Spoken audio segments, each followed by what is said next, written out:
ঘটনায় সরাসরি পুলিশের গাফিলতির কথা বলেছেন খোদ মুখ্যমন্ত্রী মমতা বন্দ্যোপাধ্যায়। তার নির্দেশে মালদায় ছুটে যান মন্ত্রী ফিরহাদ হাকিম এবং সাবিনা ইয়াসমিন। বর্ষিয়ান নেতার শেষ যাত্রায় কাতারে কাতারে বাড়ে ভিড়। সেই ঘটনা তদন্তে ক্রমশ স্পষ্ট হলো বিহার যোগ। ইতিমধ্যে খুনের ঘটনায় গ্রেফতার হয়েছে 5 জন। বিহার থেকে সুপারি দিয়ে নিয়ে আসা হয়েছিল দুষ্কৃতীদের, এমনটাই প্রশ্ন উঠছে। বৃহস্পতিবার দিনের আলোয় মাথায় গুলি লেগে মৃত্যু হয় মালদহের বর্ষিয়ান নেতা তথা তৃণমূলের জেলা সহসভাপতি দুলাল সরকারের।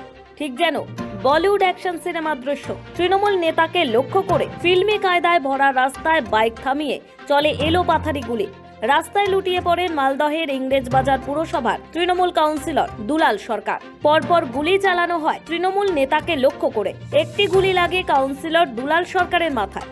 সংকটজনক পরিস্থিতিতে আনা হয় মালদা মেডিকেল কলেজ হাসপাতালে। বিষয়টি কানে আসতেই নবান্নে বসে সেই ঘটনার জন্য খোদ পুলিশ সুপারকে দায়ী করেন মুখ্যমন্ত্রী তথা পুলিশ মন্ত্রী মমতা বন্দ্যোপাধ্যায়। বলেন, পুলিশ সুপারের অপদার্থতার জন্য এটা হয়েছে। আমার খুব সহযোদ্ধা, ফ্রম দ্য বিগিনিং আমার সাথে কাজ করছে। বাবলা সরকার মার্ডার হয়েছে এবং পুলিশের গাফিলতিতে, অফকোর্স, কারণ ওর সিকিউরিটি আগে ছিল, উইথড্র করা হয়েছিল, ও আগেও অ্যাটাক হয়েছিল এবং ও মারা গেছে এসপির অপদার্থতার জন্য। তার সিকিউরিটিও আগে তুলে নেওয়া হয়েছিল। আমি পার্সোনালি চিনতাম, আগেও সে অনেকবার অ্যাটাক করেছে, সে ইলেক্টেড জনপ্রতিনিধিও ছিল। এটা খুব দুর্ভাগ্য আমাদের।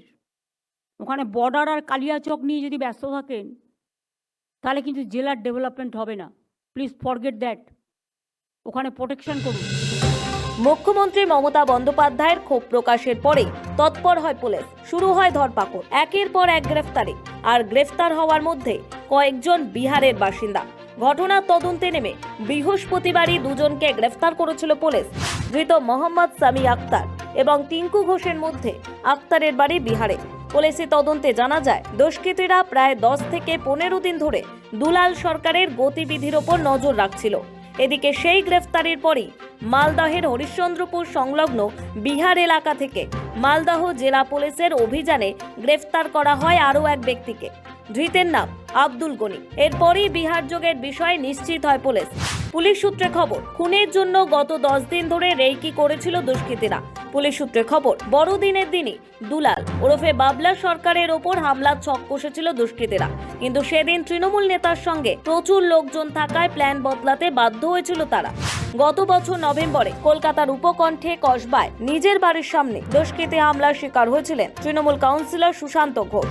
আততায়ী রিভলভার লক হয়ে যাওয়ায় বরাত জোরে বেঁচে যান সুশান্ত। বৃহস্পতিবার মালদহে তৃণমূল নেতা দুলাল সরকার ওরফে বাবলাকে খুনের ঘটনায় সেই কসবার ছায়া দেখছেন তদন্তকারীরা। সুশান্তকে খুনের ঘটনায় বিহারের যোগ মিলেছিল। মালদহ কাণ্ডেও তাই। এমনকি কসবার মতো মালদহ কাণ্ডেও খুনের 10 দিন আগে থেকে দুষ্কৃতীরা বাবলা সরকারকে রেকি করছিল বলে জানতে পেরেছেন তদন্তকারীরা। ঘটনার তদন্তে নেমে ইতিমধ্যেই উদ্ধার হয়েছে একটি আগ্নেয়াস্ত্র ও নম্বর প্লেটবিহীন বাইক। ধৃতদের জেরা করে রহস্যভেদের চেষ্টায় পুলিশ। মালদহ থেকে তনুজ জৈনের রিপোর্ট, সময়, কলকাতা।